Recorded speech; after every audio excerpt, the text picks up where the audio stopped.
할미꽃.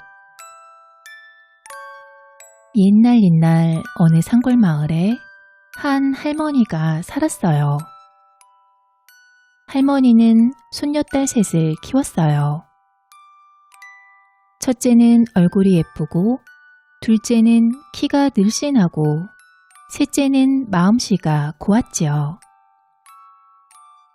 가난한 살림이지만 할머니는 손녀들을 예뻐하며 정성껏 보살폈어요. 우리 예쁜 첫째는 새 옷을 좋아하지. 이 약초를 캐다가 팔아서 첫째에게 고운 옷을 지어주어야겠다. 우리 늘씬한 둘째는 과일을 좋아하지. 이 나무를 캐다가 팔아서 둘째에게 맛있는 과일을 사주어야겠다. 우리 착한 셋째는 안아주면 좋아하지. 어서 가서 셋째를 꼭 안아주어야겠다. 할머니는 귀여운 손녀들 생각에 힘든 줄도 모르고 매일 산에 가서 쉬지 않고 일했어요. 손녀들은 할머니의 정성으로 무럭무럭 자라 어느새 시집갈 나이가 되었어요. 첫째는 땅이 많은 부잣집 아들에게 시집을 가게 되었어요. 신랑집에서 보낸 값진 보석을 받고 활짝 웃으며 뒤도 안 돌아보고 떠났지요. 둘째는 장사를 크게 하는 부잣집 아들에게 시집을 가게 되었어요.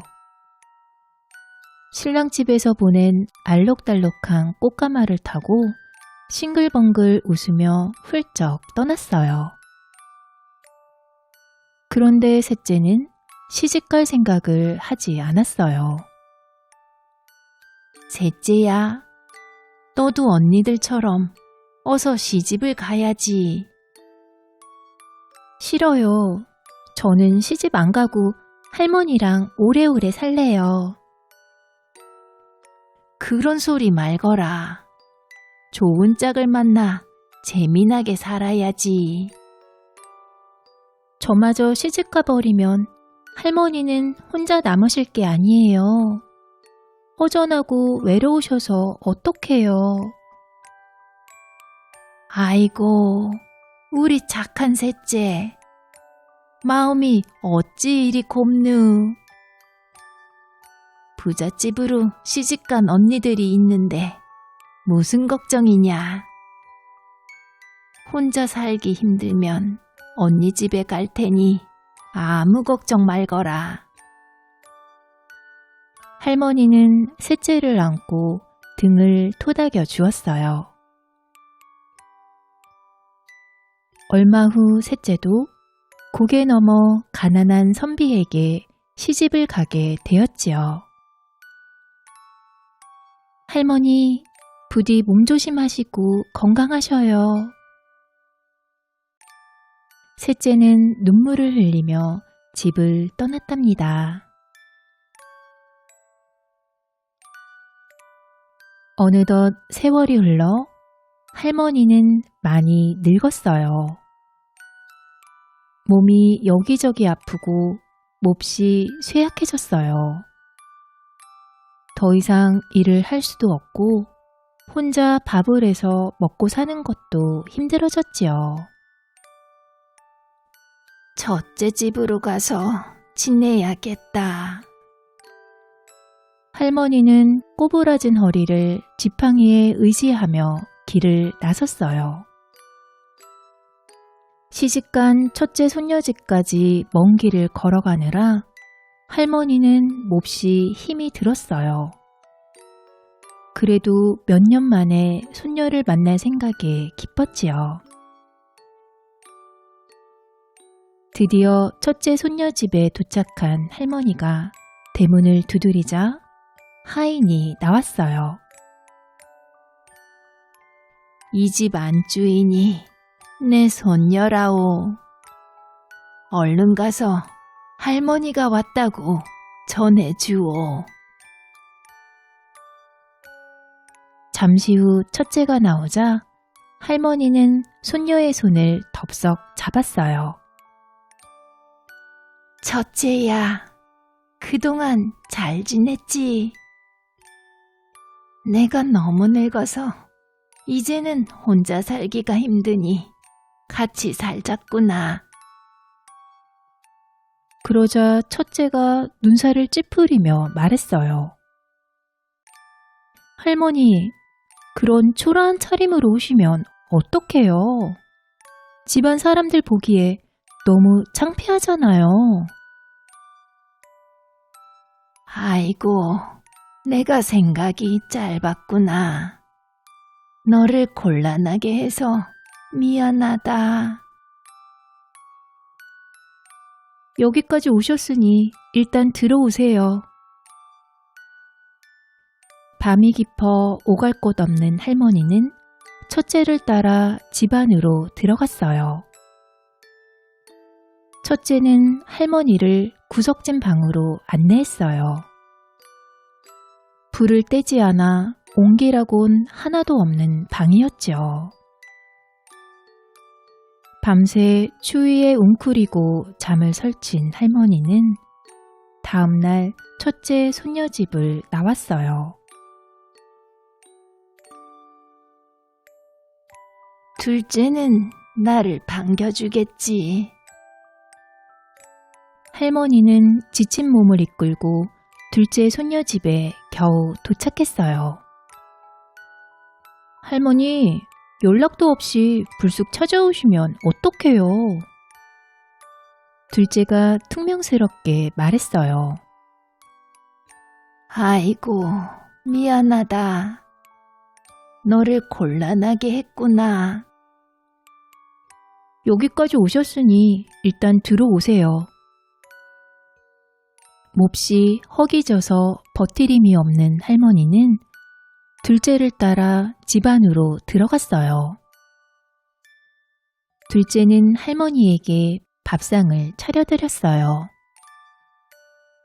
할머니가 방에 혼자 앉아 밥을 한술 뜨고 있는데 옆방에서 시끄러운 소리가 들려왔어요.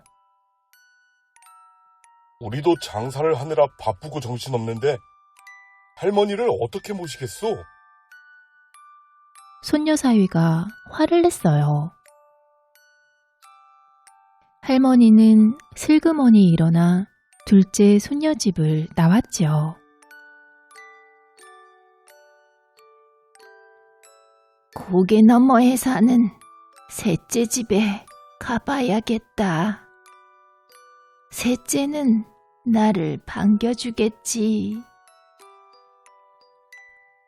할머니는 후들거리는 다리를 한 걸음 한 걸음 힘겹게 떼며 고갯길을 걸었어요.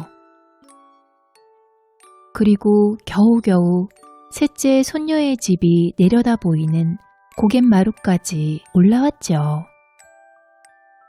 하지만 더 이상 걸을 수가 없었어요.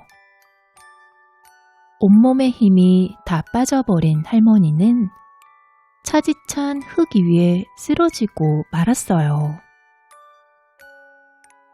셋째야, 셋째야. 셋째 손녀를 부르는 할머니의 눈에서 눈물이 주르륵 흘렀어요. 그렇게 할머니는 다시는 눈을 뜨지 못했어요. 얼마 후 볼일을 보고 돌아오던 셋째 손녀가 길 위에 쓰러져 있는 할머니를 발견했어요. 할머니, 할머니! 이게 어찌 된 일이에요? 할머니, 정신 좀 차려보세요. 셋째가 애타게 불렀지만 할머니는 깨어나지 않았지요. 셋째는 슬피 울었어요. 할머니, 우리를 키우시느라 평생 고생만 하시고 이렇게 쓸쓸히 돌아가시다니요. 셋째 손녀와 손주 사위는 할머니를 햇볕이 잘 드는 곳에 정성껏 묻어드렸어요. 얼마 후 할머니의 무덤에서 허리가 꼬부라지고 하얀 솜털이 난 붉은 꽃 한 송이가 피어났어요. 허리가 굽고 흰머리가 성성한 할머니의 모습과 닮아 있었지요. 그때부터 사람들은 이 꽃을 할미꽃이라고 불렀답니다.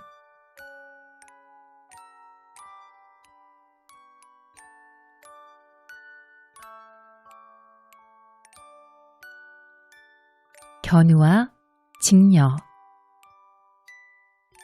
옛날 아주 먼 옛날 하늘나라에 어여쁜 공주가 살았어요. 공주는 배를 무척 잘 짰어요. 공주가 짠 배는 촘촘하고도 고와서 하늘나라 사람들이 모두 감탄했지요. 사람들은 배를 잘 짜는 공주를 직녀라고 불렀어요. 직녀는 매일매일 부지런히 배를 짰어요. 하늘나라에는 씩씩하고 잘생긴 청년도 살았어요. 소를 아주 잘 몰아서 견우라고 불렸어요. 견우는 어떤 사나운 소도 순하게 길들이고 밭을 잘 갈아서 사람들이 모두 칭찬을 했어요. 견우는 매일매일 성실하게 소를 돌보았어요. 어느 날 직녀가 부지런히 배를 짜고 있는데 어디선가 아름다운 피리 소리가 들려왔어요. 어디서 나는 피리 소리일까? 직녀는 아름다운 피리 소리를 따라 궁전 밖으로 나가보았어요. 한 청년이 소를 타고 가며 피리를 불고 있었지요. 그 청년은 바로 견우였어요. 눈이 마주친 견우와 직녀는 첫눈에 서로 반해버렸어요. 정말 멋진 젊은이다. 이렇게 아름다운 아가씨가 있다니. 견우와 직녀는 그렇게 사랑에 빠지게 되었답니다. 견우와 직녀는 매일 만나 시간 가는 줄 모르고 놀았어요. 견우는 직녀를 소 등에 태우고 꽃들이 가득한 들판을 거닐며 행복해했어요. 직녀도 한순간도 견우와 떨어져 있기 싫었지요. 그러다 보니 직녀는 배를 짜는 일에 소홀해졌어요. 직녀가 배짜기를 게을리하자 하늘나라에는 배가 부족하여 사람들이 옷을 지어 입기가 어려워졌어요. 견우도 소를 돌보고 밭을 가는 일에 소홀해졌어요. 견우가 소 돌보기를 게을리하자 견우의 소는 바짝 말라가고 밭에는 풀만 무성하게 자랐지요. 그 사실을 알게 된 임금님은 견우와 직녀를 불러 크게 나무랐어요. 어째서 놀기만 하는 게냐? 직녀는 배를 짜고 견우는 소를 돌보는 일을 게을리해서는 안 된다. 한 번만 용서해 주세요. 앞으로는 걱정 끼쳐드리지 않겠습니다. 직녀는 마음을 가다듬고 배를 짜려고 했지만 잘 되지 않았어요. 두 사람은 또다시 매일 만나 산으로 들로 놀러 다니기에 바빴지요. 임금님이 몇 번이나 다시 용서해 주었지만 견우와 직녀는 번번이 약속을 어기고 놀기만 했어요. 크게 노한 임금님은 견우와 직녀에게 큰 벌을 내렸어요. 여봐라. 지금 당장 견우는 동쪽 하늘로 보내고 직녀는 서쪽 하늘로 보내어 다시는 만나지 못하게 하여라. 견우와 직녀는 눈물을 흘리며 용서를 빌었어요. 다시는 이를 게을리하지 않겠습니다. 아바마마, 마지막으로 한 번만 더 용서해 주세요. 잘못을 뉘우치고 다시 열심히 일하면 1년에 한 번 7월 7일 칠성날에 만날 수 있도록 허락해 주마. 이리하여 견우와 직녀는 헤어져 각각 동쪽 하늘, 서쪽 하늘로 먼 길을 떠났어요.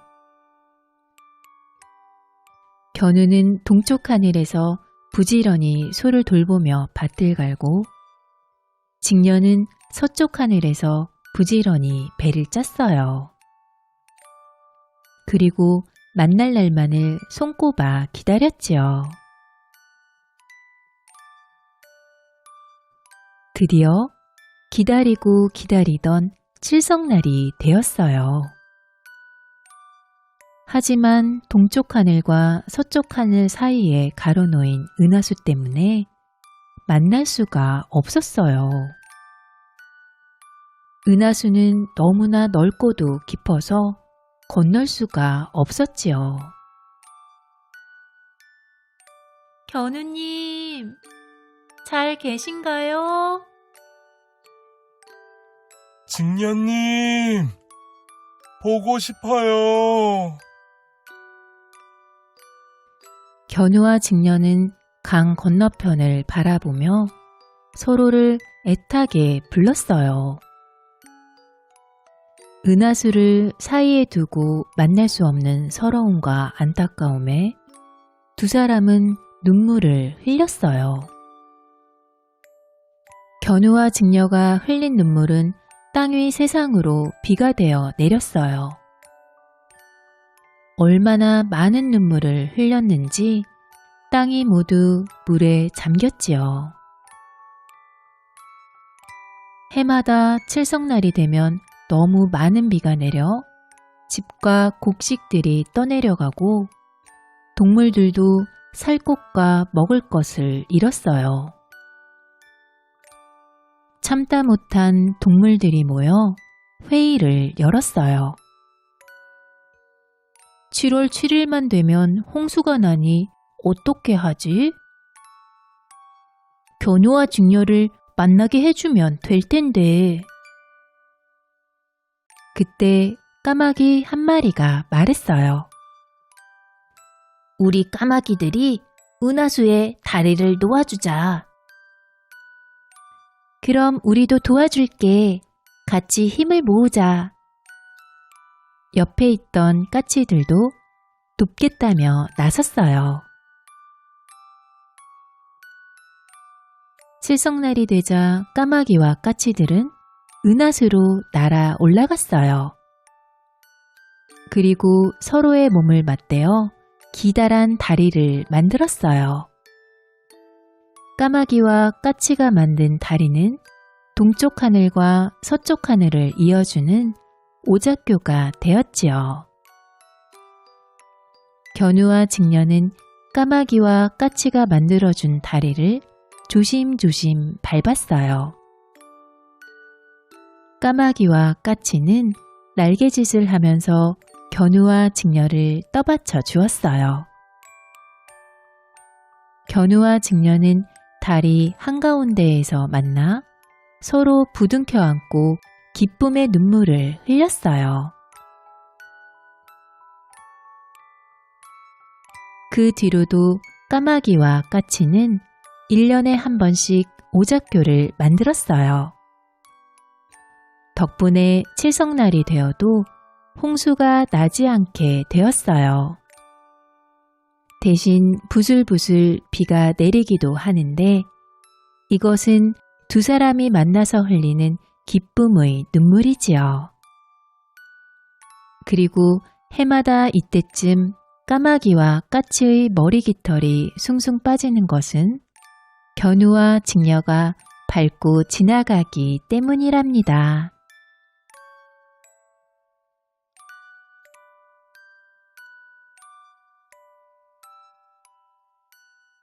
내 복에 살지요. 옛날 어느 마을에 큰 부자가 살았어요. 부자는 복이 많아 많은 재산을 모았지요. 부자에게는 세 딸이 있었는데 맛있는 음식을 먹이고 좋은 옷을 지어 입히며 부족함 없이 키웠어요. 세 딸은 어느덧 커서 결혼할 나이가 되었어요. 세 딸을 귀하게 키운 아버지는 딸들이 자신을 고맙게 여기는지 궁금했어요. 부자는 딸들을 한 명씩 불러서 물어보았어요. 큰애야, 너는 누구 복으로 이렇게 잘 산다고 생각하느냐? 그야 물론 아버지 복 덕분이지요. 아버지 복 덕분이라는 소리에 부자는 흐뭇하게 미소를 지었어요. 부자는 둘째 딸에게도 물었어요. 둘째야, 너는 누구 복으로 이렇게 잘 산다고 생각하느냐? 그야 모두 아버지 복 덕분이지요. 부자는 기분이 무척 좋아졌어요. 부자는 가장 예뻐하는 막내딸도 불러서 물었지요. 막내야, 너는 누구 복으로 이렇게 잘 산다고 생각하느냐? 저는 제 복으로 이렇게 잘 살지요. 부자는 막내딸의 대답을 듣고 크게 화가 났어요. 뭐라고? 이렇게 잘 사는 게 다 너의 복이라고? 아버지가 잘 사는 것은 아버지의 복이고 그런 부자 아버지를 만난 것은 제 복입니다. 막내딸이 주저없이 말했어요. 그럼 당장 나가서 내 복대로 살아보거라. 아버지는 화가 나서 막내딸을 내쫓았어요. 막내딸은 하루아침에 집에서 쫓겨났지만 울지 않았어요. 용기를 내어 길을 떠났지요. 한참을 가던 막내딸은 산속에서 쓰러져가는 집 한 채를 발견했어요. 날이 어두워가니 저 집에서 하룻밤 재워달라고 해야겠다. 그 집에는 허리가 꼬부라진 늙은 어머니와 숯을 굽는 총각이 살고 있었어요. 한 칸밖에 없는 방에는 이불만 달랑 놓여있고 부엌에도 깨진 솥 하나밖에 없었지요. 막내딸은 부엌으로 가서 저녁밥 짓는 것을 거들었어요. 아이고, 고운 색시가 어떻게 밥을 하나. 걱정 마세요. 그럭저럭 할 줄 압니다. 어머니와 총각과 함께 방에 둘러앉아 저녁을 먹는데 막내딸은 순박한 이 집 사람들이 마음에 들었어요. 그래서 이 집 며느리가 되기로 마음 먹었지요. 어머니와 총각은 크게 기뻐했어요.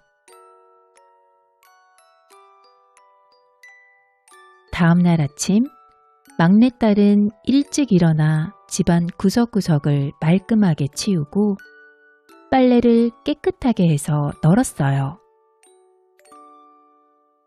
그리고 점심때가 되자 밥을 해서 머리에 이고 남편이 일을 하고 있는 숯가마로 갔지요. 이 가마에서 숯을 굽는 거구나. 막내딸이 숯가마를 가만히 살펴보는데 가마 아궁이 위에 걸쳐놓은 기다란 돌에서 누런빛이 우러나오고 있었어요. 그 흐름을 긁어내고 보니 그 돌은 번쩍이는 황금이었어요. 이런, 눈앞에 있는 황금을 못 알아보고 저 고생을 하다니. 막내딸이 남편에게 말했어요. 여보, 저 돌을 빼서 장에 가서 팔아오세요. 아니, 돌을 누가 산단 말이오? 그냥 저를 믿고 제 말대로만 하세요. 누가 얼마냐고 묻거든 그냥 제 값만 달라고 하시면 돼요. 남편은 하는 수 없이 색시가 시키는 대로 돌을 빼서 지게에 짊어지고 장에 나갔어요. 저녁 때가 되어도 돌이 팔리지 않아 그만 집으로 돌아가려고 할 때였어요. 한 노인이 다가와 물었어요. 이보시오. 그 물건 값이 얼마요? 제 값만 주시면 됩니다. 1000냥이면 되겠소? 예? 남편은 깜짝 놀라 눈이 동그래졌어요. 그러자 노인이 말했어요. 그럼 5000냥 드리면 어떻겠소? 예? 남편은 생각하지도 못한 값에 입이 딱 벌어졌어요. 그럼 10,000냥 드리겠소. 그렇게 해서 남편은 금덩이를 10,000냥에 팔고 집으로 돌아왔어요. 다행히 임자를 잘 만났네요. 우리 복이에요. 막내딸이 말했어요. 막내딸은 그 돈으로 넓은 땅을 사고 번쩍번쩍하는 커다란 기와집을 지었어요. 논도 사고 밭도 사고 귀한 살림도구와 옷도 마련했어요. 그리고 남편에게 글을 가르쳤어요. 공부를 시작한 지 3년 만에 남편은 어엿한 선비가 되었지요. 큰 부자가 되고 나니 막내딸은 새록새록 아버지 생각이 났어요. 그래서 친정집에 가보았지요. 그런데 집은 텅 비어있고 아버지는 쫄딱 망해서 거지가 되었다는 소문을 듣게 되었어요. 두 언니가 결혼할 때 재산을 다 가지고 가버린 후 아버지를 돌보지 않았던 거예요. 집으로 돌아온 막내딸은 거지들을 위한 잔치를 열었어요. 나라 안의 모든 거지들이 와서 먹을 수 있는 성대한 잔치였지요. 거지가 된 아버지도 잔치 소문을 듣고 막내딸의 집을 찾아왔어요.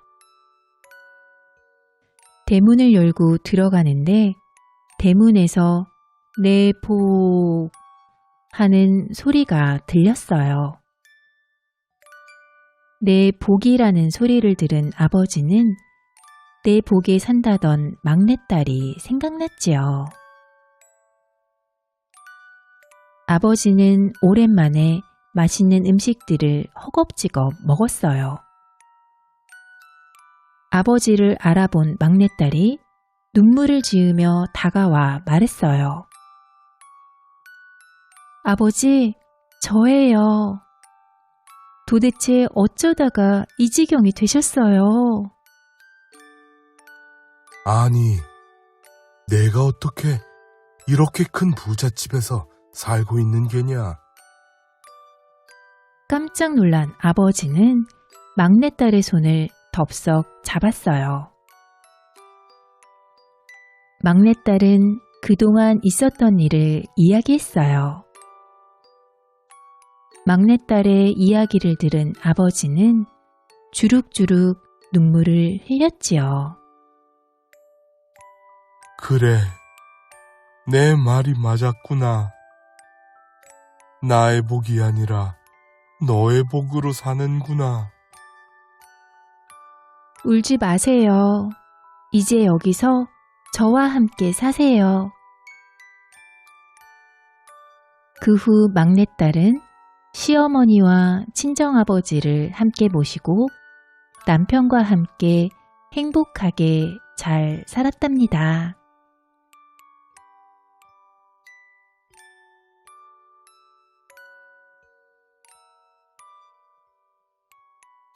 구렁덩덩 새 선비. 옛날 어느 마을에 나이가 들도록 자식이 없는 부부가 살았어요. 자식이 없어 고민이 깊은 아내는 낮이나 밤이나 자식을 얻게 해달라고 간절히 기도를 드렸지요. 그렇게 간절하게 빌고 또 빈 끝에 아내는 마침내 아기를 낳게 되었어요. 그런데 이게 어찌 된 일일까요? 아기는 사람이 아니라 커다란 구렁이였어요. 에구머니, 내가 구렁이를 낳다니.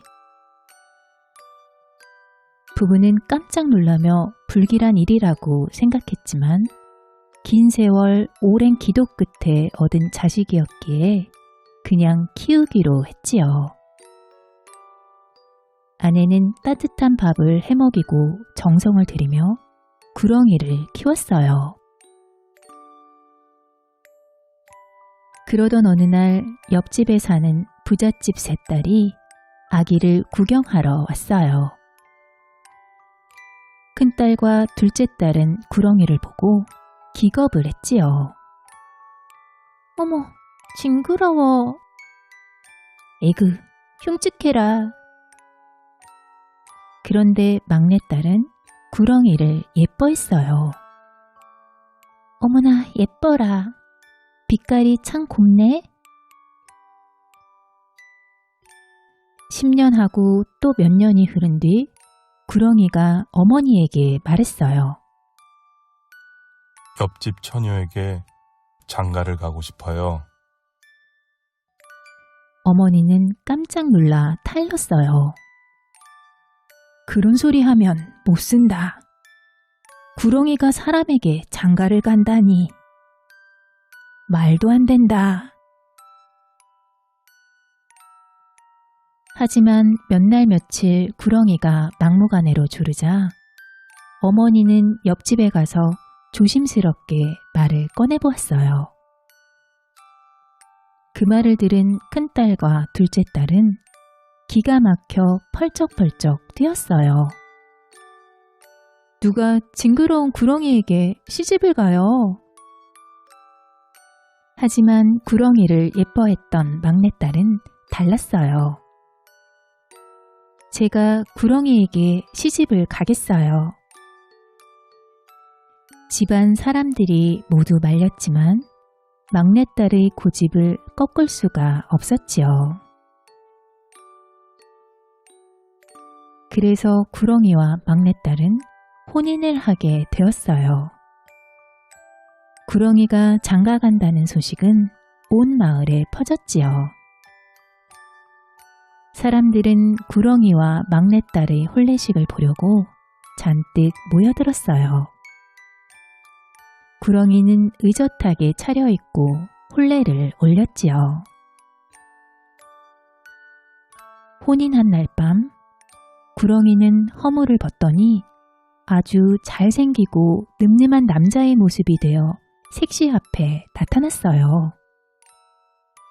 아니, 서방님! 색시는 너무나 깜짝 놀랐어요. 구렁이 신랑은 낮에는 구렁이로, 밤에는 사람으로 지내다가 얼마 뒤에는 허물을 벗고 완전한 사람의 모습으로 돌아왔어요. 사람들은 구렁이 신랑을 구렁덩덩 새 선비라고 불렀지요. 시간이 흘러 출세할 나이가 되자 구렁덩덩 새 선비는 과거를 보러 집을 나서며 색시에게 허물을 맡겼어요. 이것을 잘 가지고 있으시오. 절대로 잃어버리거나 남에게 보여주어서는 안 돼요. 색시는 구렁이 허물을 넣은 주머니를 소중히 가지고 친정집에 갔어요. 두 언니는 막내가 잘생긴 남편과 사는 것이 셈이 났지요. 너 그 안에다 무엇을 가지고 다니는 거니? 언니들은 색시의 주머니를 빼서 열어보았어요. 어머, 징그러워. 당장 태워버리자. 안 돼, 돌려줘요. 말릴 틈도 없이 언니들은 구렁이 허물을 화로에 던져버렸어요. 허물은 순식간에 모두 타버리고 말았지요. 이를 어쩜 좋아. 구렁덩덩 새 선비는 허물이 타는 냄새를 맡고 다시는 돌아오지 않았어요. 몇 날 며칠이 지나도 구렁덩덩 새 선비가 돌아오지 않자 기다리다 못한 색시는 신랑을 찾아 길을 나섰어요. 가다 보니 한 아주머니가 칡뿌리를 캐고 있었어요. 아주머니, 구렁덩덩 새 선비님 못 보셨어요? 이 칡뿌리를 다 깨서 향기나게 다듬으면 가르쳐주지. 색시는 칡뿌리를 다 캐서 향기나게 다듬어 주었어요. 그러자 아주머니가 저기 저 아래로 내려가라고 손짓했어요.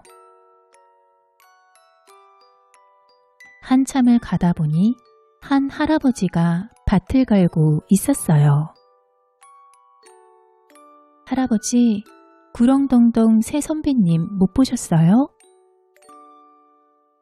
이 밭을 다 갈면 가르쳐 주지. 색시는 땀을 뻘뻘 흘리며 밭을 다 갈아주었어요. 그러자 할아버지는 저기 저 아래로 내려가라고 손짓했어요. 한참을 가다 보니 냇가에서 한 할머니가 빨래를 하고 있었어요. 할머니, 구렁덩덩 새 선비님 못 보셨어요? 흰 빨래를 검게 빨고 검은 빨래를 희게 빨면 가르쳐주지. 색시는 주물주물 흰 빨래를 검게 빨고 검은 빨래를 희게 빨아주었어요. 그러자 할머니가 배를 타고 노를 저어 냇물을 따라가라고 알려주었어요. 색시는 할머니가 알려준 대로 냇물을 따라 내려갔어요. 냇물은 끝도 없이 이어졌지요. 얼마나 갔을까요? 눈앞에 커다란 동굴이 나타났어요. 색시는 배에서 내려 동굴 안으로 들어갔어요. 동굴은 지하세계로 들어가는 입구였지요. 지하세계로 들어가 한참을 걷다 보니 넓은 논이 펼쳐졌어요. 논에서 한 아이가 참새들을 쫓고 있었어요. 얘야, 구렁덩덩 새 선비님 못 보았니? 이 논의 참새를 다 쫓아주면 가르쳐주지요. 색시는 허이 논에 있는 참새들을 다 쫓아주었어요. 그러자 아이가 말했어요. 저기 저 커다란 기와집이 구렁덩덩 새 선비 집이에요. 색시는 아이가 알려준 기와집으로 가서 조심히 문을 두드렸어요. 구렁덩덩 새 선비는 색시를 보자 크게 나무랐어요. 허물을 왜 태운 거요? 제가 태운 게 아니라 언니들이 태운 거예요. 잘 간직하지 못해서 죄송해요. 하지만 사실은 구렁덩덩 새 선비도 부인을 그리워하고 있었어요. 여기까지 오느라 고생이 많았겠구려. 이제 제가 어떻게 하면 좋을까요? 이곳에서 살려면 호랑이 눈썹 5개를 구해와야 하오. 색시는 그 길로 호랑이 눈썹을 구하러 나섰어요. 색시는 산속 깊은 곳 외딴 집에서 물레질을 하고 있는 할머니를 보았어요. 할머니, 어디 가면 호랑이 눈썹을 구할 수 있을까요? 물레질을 해서 실을 다 뽑아내면 알려주지. 색시는 덜덜덜 물레질을 해서 실을 다 뽑아주었어요. 그러자 할머니가 자기의 눈썹 5개를 뽑아주는 게 아니겠어요? 가만히 보니 할머니의 치마 밑으로 호랑이의 꼬리가 보였어요. 호랑이가 할머니로 둔갑했던 거였지요. 색시는 호랑이 눈썹을 구해 무사히 돌아왔어요. 그리고 구렁덩덩 새 선비와 색시는 다시는 헤어지지 않고 행복하게 살았답니다.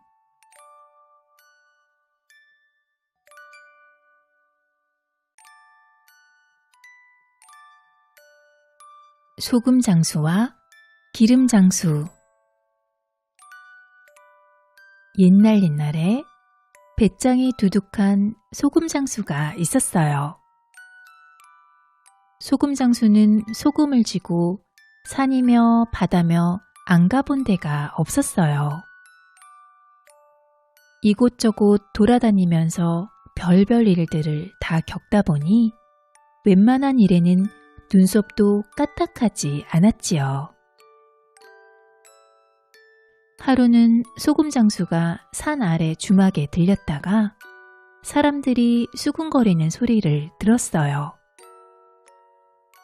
여보시오, 무슨 얘기들을 하고 있는 거요? 이 산에는 집채만한 호랑이가 살고 있는데 사람이든 동물이든 닥치는 대로 꿀꺽 삼켜버린다오. 어제도 고개를 넘던 사람들이 돌아오지 못했다는구려.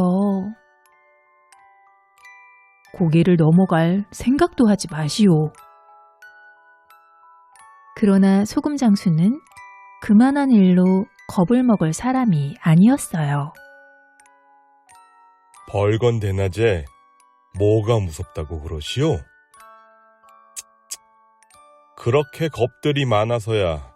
무슨 일을 하겠소?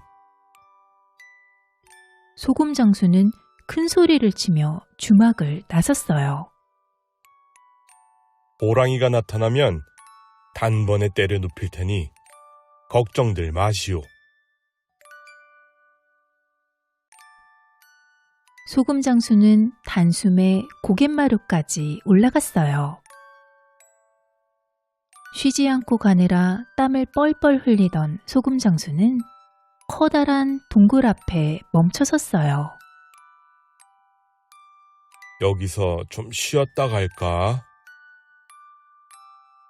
소금 장수는 시커먼 동굴 안을 들여다보았어요. 그런데 그건 바로 호랑이의 입이었지 뭐예요? 호랑이는 눈 깜짝할 사이에 소금 장수를 꿀꺽 삼켜버렸어요. 소금 장수는 호랑이의 목구멍 속으로 쏙 빨려 들어가 뱃속에 쿵 떨어졌어요. 한동안 정신을 차리지 못하던 소금 장수가 겨우 눈을 떠보니 주변이 온통 깜깜했어요. 아이쿠, 호랑이에게 잡아먹히고 말았구나. 소금 장수는 손으로 더듬거리며 주변을 살폈어요.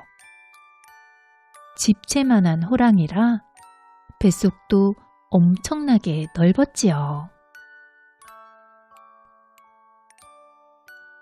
잠시 뒤 호랑이는 지나가던 기름 장수도 꿀꺽 삼켰어요. 기름 장수는 소금 장수 옆에 쿵 하고 떨어졌어요. 아이쿠 홍동이야. 여기가 지옥인가 극락인가. 그 소리를 들은 소금 장수가 말했어요. 여기는 호랑이 뱃속이요. 나는 소금 장수인데 당신은 뭐하는 사람이요? 나는 기름 장수라오. 이렇게 앉아만 있다가는 호랑이 뱃속에서 영락없이 죽고 말게요. 함께 빠져나갈 궁리를 해봅시다. 두 사람은 호랑이 뱃속에서 빠져나갈 방법을 찾기로 했어요. 캄캄하니 먼저 불 좀 켜보시오. 소금 장수의 말에 기름 장수는 등잔을 꺼내 기름을 붓고 불을 켰어요. 등잔불은 호랑이의 뱃속을 환하게 밝혔어요. 그때 마침 호랑이가 벌떡 일어나는 바람에 등잔이 엎어졌어요. 아, 뜨거워! 어흥! 어흥! 뱃속에서 불이 나자 호랑이는 길길이 날뛰었어요. 호랑이가 날뛰자 불길은 더욱 번져 소금 장수와 기름 장수도 불에 타 죽을 지경이었지요. 아이고 뜨거워! 소금 장수 살려!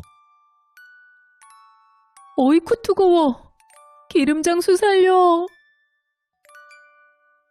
호랑이는 헐레벌떡 강으로 달려가 벌컥벌컥 물을 마셨어요. 뱃속에 물이 차올라 불은 꺼졌지만 이제 소금 장수와 기름 장수는 물에 빠져 죽게 생겼지요. 으악! 홍수다! 그때 소금 장수에게 좋은 생각이 번쩍 떠올랐어요. 불에 댄 자리에 소금을 뿌리면 몹시 따가울 거요. 소금 장수는 호랑이 뱃속에 소금을 듬뿍듬뿍 뿌렸어요.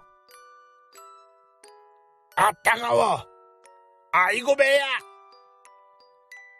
호랑이는 배가 쓰리고 아파 다시 펄쩍펄쩍 날뛰었어요. 그러다 뱃속에 있는 것을 모두 토해내기 시작했지요. 그 바람에 소금장수와 기름장수도 밖으로 빠져나올 수 있었어요. 휴, 이제 살았다. 밖으로 나온 소금장수와 기름장수는 뒤도 안 돌아보고 후다닥 도망갔어요. 놀란 호랑이도 그 길로 헐레벌떡 달아나서 다시는 나타나지 않았답니다.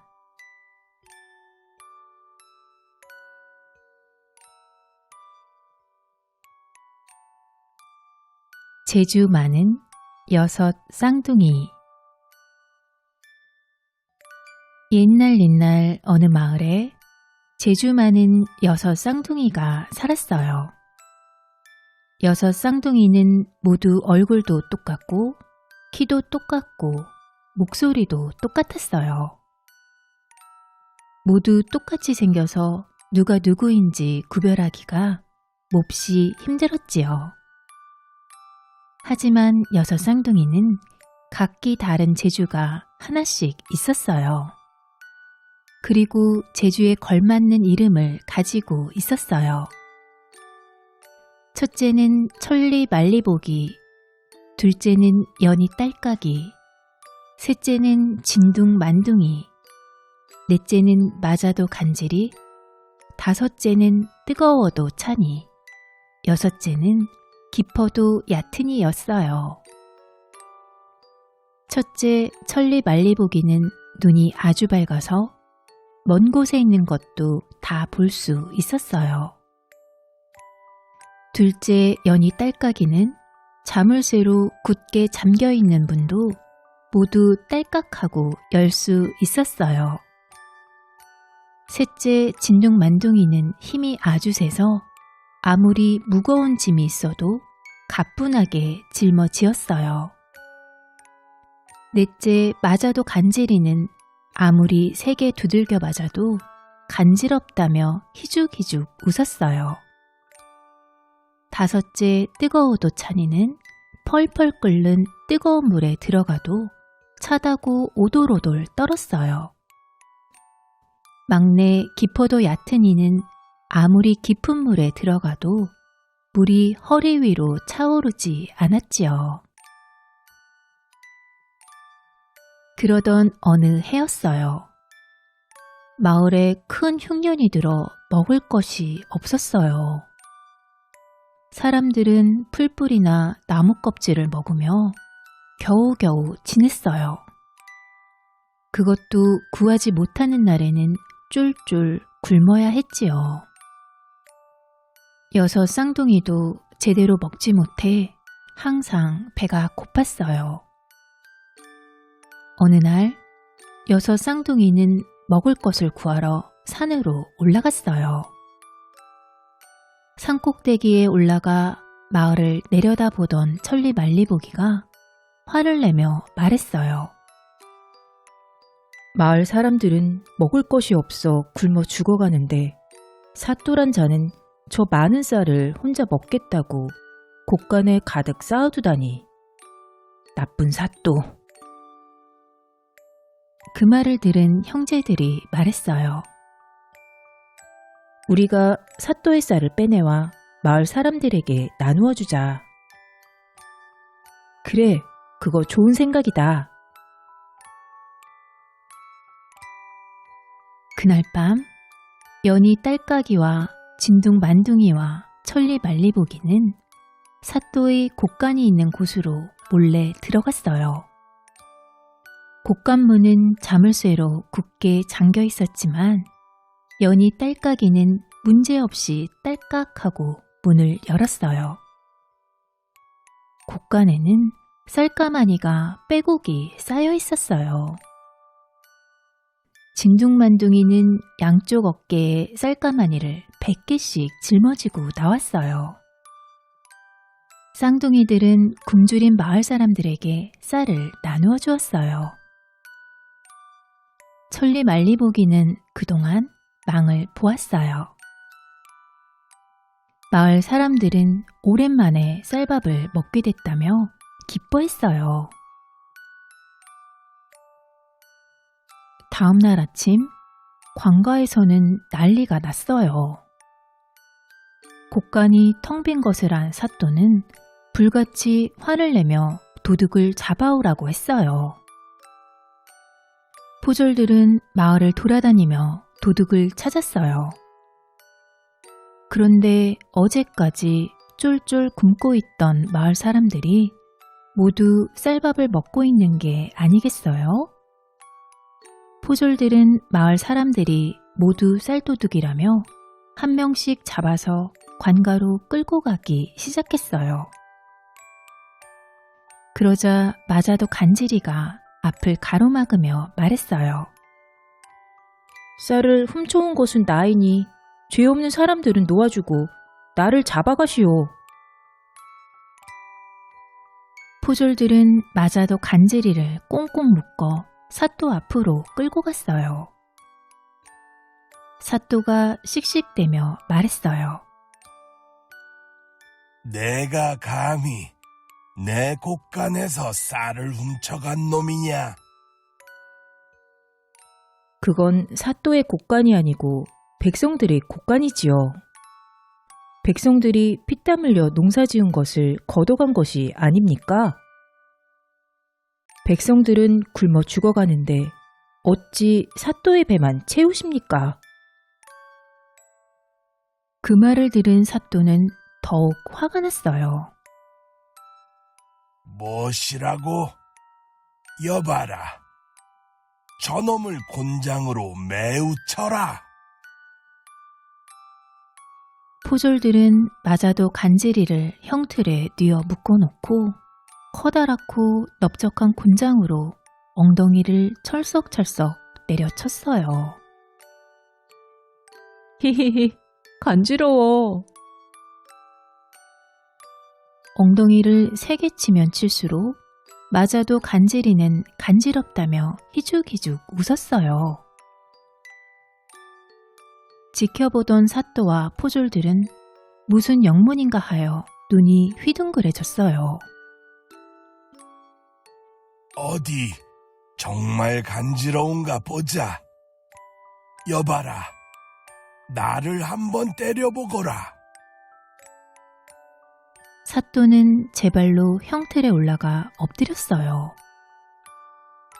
포졸들이 곤장으로 엉덩이를 내려치자 사또는 비명을 질렀어요. 으악! 그만! 아이고, 내 엉덩이야.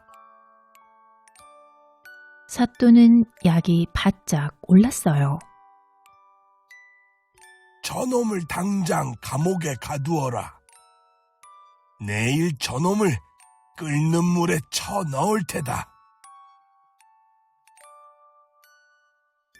그날 밤 연희 딸까기와 뜨거워 도찬이는 마자도 간지리가 갇혀있는 감옥으로 몰래 찾아갔어요. 연희 딸까기가 감옥문을 딸깍 열자 마자도 간지리가 나왔지요. 그리고 뜨거워 도찬이가 대신 감옥으로 들어갔어요. 다음날 포졸들은 커다란 가마솥에 물을 팔팔 끓였어요. 마자도 간지리와 뜨거워 도찬이가 바뀐 줄은 아무도 몰랐지요. 사또가 눈을 부릅뜨고 명령을 내리자 포졸들은 뜨거워 도찬이를 가마솥에 넣었어요. 펄펄 끓는 물속에 들어간 뜨거워 도찬이는 오돌오돌 떨며 말했어요. 아, 차가워. 에취, 에취.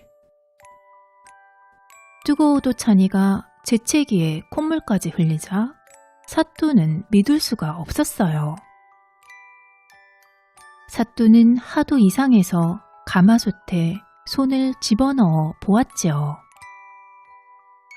아, 뜨거워. 어이쿠, 내 손. 사또는 펄펄 끓는 물에 손을 벌겋게 데이고 말았어요. 사또는 분해서 펄쩍펄쩍 뛰었어요. 저놈을 당장 감옥에 가두어라. 내일 저놈을 강물에 쳐 넣을 테다. 그날 밤도 연희 딸까기와 기포도 얕으니가 감옥으로 몰래 찾아갔어요. 연희 딸까기가 감옥문을 딸깍 열자 뜨거워도 찬이가 나왔지요. 그리고 기포도 얕은 이가 대신 감옥으로 들어갔어요. 다음날 포졸들은 기포도 얕은 이를 끌고 강으로 갔어요. 이번에도 뜨거워도 찬이와 기포도 얕은 이가 바뀐 줄은 아무도 몰랐지요. 사또와 포졸들은 기포도 얕은 이를 배에 태우고 강 한가운데로 가서 강물에 휙 던져버렸어요. 놀기 좋네. 놀기 좋아. 기포도 얕은 이는 물에 빠지기는커녕 첨벙대며 신나게 놀았어요. 강물은 기포도 얕은 이의 허리만큼도 차지 않았지요. 사또는 두 눈을 뜨고도 믿어지지가 않았어요. 이상하다. 며칠 전만 해도 강물에 사람이 빠지면 헤어나오지 못했는데. 사또는 직접 확인해 보려고 강물 속으로 풍덩 뛰어들었어요. 그리고 꼬로록 물속에 잠겨 다시는 나올 수가 없었지요. 그 뒤로도 재주 많은 여섯 쌍둥이는 어려운 사람들을 도와주는데 재주를 쓰며 행복하게 잘 살았답니다.